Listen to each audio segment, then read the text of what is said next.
राधे राधे दोस्तों, आपका स्वागत है आपके अपने चैनल भारत की कहानियाँ। चैनल को सब्सक्राइब कीजिए, वीडियो को लाइक कीजिए। आइए आज की कहानी शुरू करते हैं, जिसका नाम है संस्कार। आखिर माँ संस्कारी बहू से क्या चाहती थी? नई मारुति दरवाजे के सामने आकर खड़ी हो गई थी। शायद भैया के ससुराल वाले आए थे।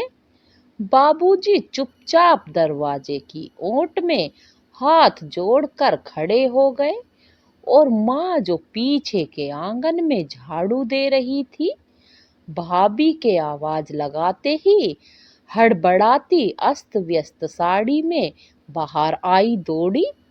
आते ही भैया की छोटी साली ने रिंकू को गोद में भर लिया और अपने साथ लाए हुए कई कीमती खिलौने देकर उसे बहलाने लगी। ड्राइंग रूम में भैया के सास ससुर तथा भैया भाभी की गपशप आरंभ हो गई। भाभी ने माँ को झटपट नाश्ता और चाय बनाने को कह दिया। माँ ने मुझसे पूछकर अपनी मैली साड़ी बदल डाली और रसोई में व्यस्त हो गई। माँ और बाबूजी के साथ ही ऐसा समय मुझे बहुत ही कष्टदायक प्रतीत होता था। इधर भैया भाभी के हंसी ठट्टे और उधर माँ के ऊपर बढ़ता बोझ। यह वही माँ थी जो भैया की शादी से पूर्व कहा करती थी, इस घर में जल्दी से बहू आ जाए, फिर तो मैं पिलंग पर ही पानी मांग कर पीऊंगी। और बहू के आने के बाद कई बार पानी का गिलास भी बहू के हाथ में थमाना पड़ता था। जिस दिन भैया के ससुराल वाले आते थे, माँ कप प्लेट धोने और बर्तन मांजने का काम और भी फुर्सत से करने लगती थी। घर के छोटे बड़े काम से लेकर बाजार से खरीदारी करने तक का सारा भार बाबूजी पर ही टूट पड़ता था। कई बार यह सब देखकर मन भर आता था, क्योंकि उन लोगों के आते ही माँ बाबूजी बहुत छोटे पड़ जाते थे। दरवाजे के बाहर बच्चों का शोरगुल सुनकर मैंने बाहर झांक कर देखा। कई मैले कुचैले बच्चे चमचमाती कार के पास जुड़ जाते। भैया थोड़ी थोड़ी देर बाद कमरे से बाहर निकल कर देख लेते थे और बच्चों को इस तरह डांटते खदेड़ते थे मानो वो कोई आवारा पशु हो। भैया के सास ससुर के मध्य रिंकू की पढ़ाई और संस्कारों के बारे में जिक्र छिड़ जाता था।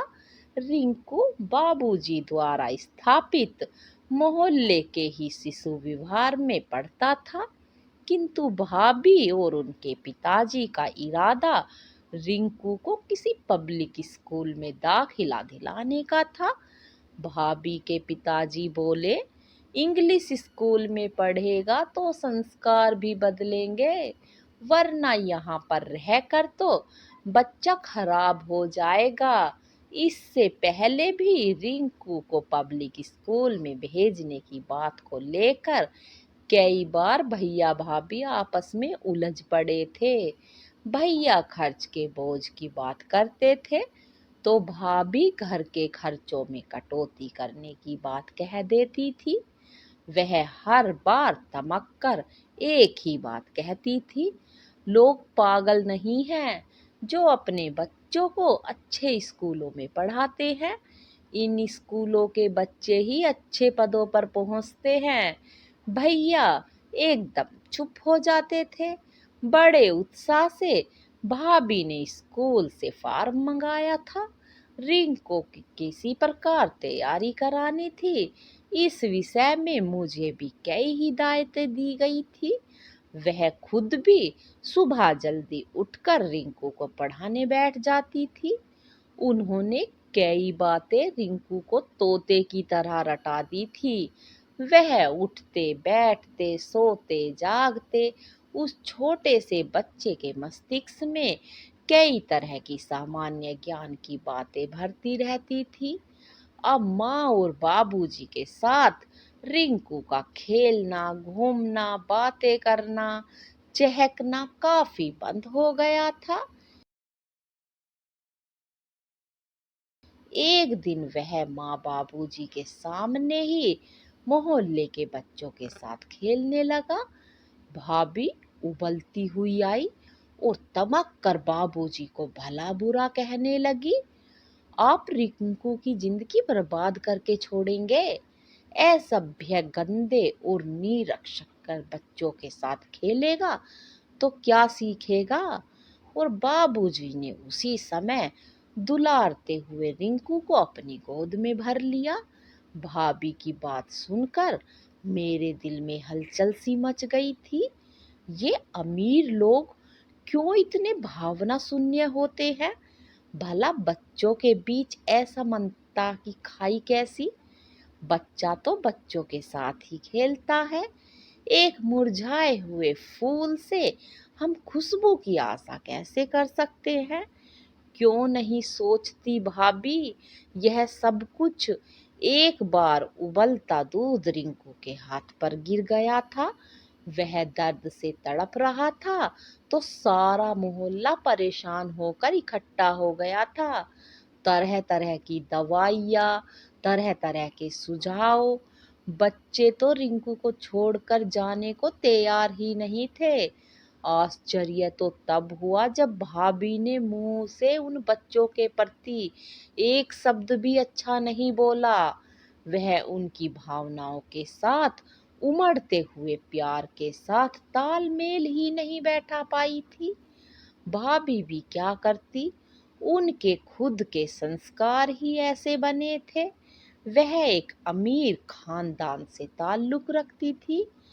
पिता और भाइयों का लंबा चौड़ा व्यवसाय। कॉलेज के जमाने से ही वह भैया पर लट्टू थी। उनका प्यार दिनों दिन बढ़ता गया। मध्यवर्गीय भैया ने कई बार अपनी परिस्थिति को उनको बताया, लेकिन वह तो उनके प्यार में पागल थी। सम विषम ऊंच नीच का विचार न करके उन्होंने भैया को अपना जीवन साथी स्वीकार कर लिया। जब इस घर में आने के बाद एक अभावों का खाता खुलने लगा तो वह एकाएक जैसे ठगने सी लगी थी। उन्होंने ही ड्राइंग रूम की सजावट और संगीत की धुनों को पहचाना था। इंसानों के साथ जज्बाती रिश्तों को वह क्या जाने। वह आभाओं की परिभाषा से बेखबर रिंकू को अपने भैया के बच्चों की तरह ढालना चाहती थी। भैया की औकात, भैया की मजबूरी, भैया की हैसियत का अंदाजा क्यों उन्हें होता नहीं था पता नहीं। कभी कभी गिलानी तो भैया पर भी होती थी। वह कैसे भाभी के ही सांचे में ढले जा रहे थे। क्या वह भाभी को अपने अनुरूप नहीं ढाल सकते थे। रिंकू टेस्ट में पास हो गया था कि खुशी का ठिकाना न रहा था। मानो उनकी मनमांगी मुराद पूरी हो गई थी। अब वह बड़ी खुश खुश नजर आने लगी थी। जुलाई से रिंकू को स्कूल में भेजे जाने की तैयारी होने लगी थी। नए कपड़े बनवाए गए, जूते, टाई तथा अन्य कई जरूरत की वस्तुएं खरीदी गई। अब तो भाभी रिंकू के साथ टूटी फूटी अंग्रेजी में बातें भी करने लगी थी। उसे शिष्टाचार सिखाने लगी थी। भाभी रिंकू को जल्दी उठा देती थी। बेटा, देखा नहीं तुम्हारे मामा के रीतू पिंकू कैसे अपने हाथ से काम करते हैं। तुम्हें भी काम खुद करना चाहिए। थोड़ा चुस्त बनो। भाभी उस नन्ही सी जान को चुस्त बनाना सिखा रही थी। उन्हें खुद चुस्त का अर्थ मालूम नहीं था। माँ और बाबूजी रिंकू से अलग होने की बात सोचकर अंदर ही अंदर विचलित हो रहे थे। आखिर रिंकू के जाने का दिन निश्चित ही पास आ गया। स्कूल ड्रेस में रिंकू सचमुच बदल गया था। वह जाते समय मुझसे लिपट गया। मैंने उसे बड़े प्यार से पुचकार कर समझाया, तुम वहां रहने नहीं, पढ़ने जा रहे हो। वहां तुम्हारे जैसे बहुत से बच्चे होंगे, उनमें से कई तुम्हारे दोस्त बन जाएंगे। उनके साथ पढ़ना, उनके साथ खेलना, तुम हर छुट्टी में घर आ जाओगे। फिर माँ बाबूजी भी तुमसे मिलने आते रहेंगे। भाभी भी उसे समझाती रही, तरह तरह के लोभ लालच दे रही थी। माँ और बाबूजी के कंठ से आवाज भी नहीं निकल रही थी, बस वे बार बार रिंकू को चूम रहे थे। रिंकू की विदाई का टाइम मुझे भी रुला गया। जैसे बेचारा फूल एकदम नाजुक हो गया हो। रिंकू माँ और बाबूजी के उठे हाथ और आंसुओं से भीगा चेहरा, उस खामोश वातावरण में एक आवाज उभरती रही थी, जैसे फूल मुरझा जाता है और चुप हो जाता है, ऐसे ही रिंकू भी चुप और शांत होकर चला गया। उसके जाने के बाद माँ और बाबूजी चुपचाप खड़े उसको देखते रहे, लेकिन करते क्या? उसको जो संस्कार सिखाने थे, एक नए फूल खिलेंगे उसमें और वो अपनी महक बिखेरेंगे। उसकी पढ़ाई का जो वक्त था, मार बाबूजी चुप रहे बिल्कुल। करते भी क्या? भाभी तो उनकी सुनने वाली नहीं थी। उन्होंने भी सोचा रिंकू का अच्छा जीवन संवर जाएगा। तो आज की कहानी यहीं पर खत्म होती है दोस्तों। कमेंट करके जरूर बताना ये कहानी आपको कैसी लगी। चैनल को सब्सक्राइब करना, अपना सपोर्ट बनाए रखना। धन्यवाद दोस्तों। राधे राधे।